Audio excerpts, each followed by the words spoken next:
إياك نعبد وإياك نستعين إلا وحي يوحى وينزع عنهما ولما وقع عليهم الرجز قل أنبئكم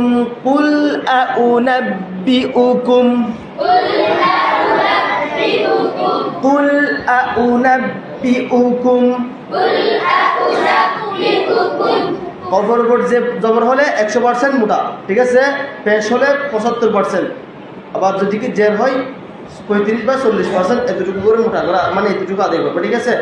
তো এখানে কি হয়েছে, কুল আউনাব্বিকুম কি হয়েছে, পেশ হয়েছে। এবার আমরা কত পার্সেন্ট দিয়ে আদায় করবো, 75%। কুল আউনাব্বিকুম, কফ কয় আঙ্গুল পরিমাণ পাকা থাকবো, 1 আঙ্গুল। আবার কিন্তু এখানে যেহেতু পেশ হয়েছে, পেশ হলে খুব কীরকম হবে, গোলাকার। জবর হলে উপরের দিকে দাবিত, ঠিক আছে, যদি কি জের হয় নিচের দিকে দাবিত। কুল আউনাব্বিউকুম, আউ 1 আঙ্গুল পরিমাণ পাকা, ঠিক আছে না। মাস্কের সুবিধার্থে আরবি হরফ 29টিকে কয় ভাগে ভাগ করছে, হ্যাঁ, প্রথম প্রকার কি, হ্যাঁ, এখানে প্রথম সূত্র হরফ কি, আলিফ। আউনাব্বিউকুম,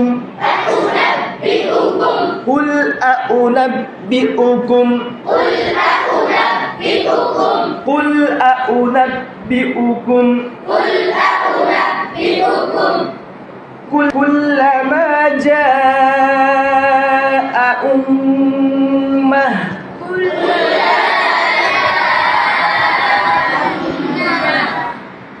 আইলাহুম মা'আল্লাহ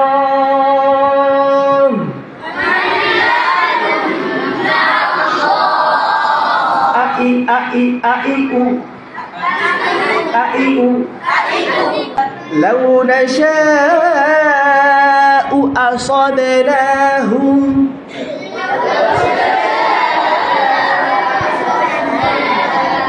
ইয়া আইয়ুহাল মালাউ আফতুনি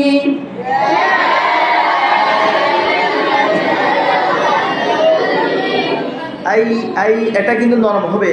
নরম কেমন হবে, উপরের দাঁত নিচের দাঁত হালকা পাকা থাকবে, জিহ্বাও বড় লাগবে না, নিচেও লাগবে না, তখন অটোমেটিকলি নরম হয়ে যাবে। ইয়াকা না'বুদু ওয়া ইয়াকা নাস্তাঈন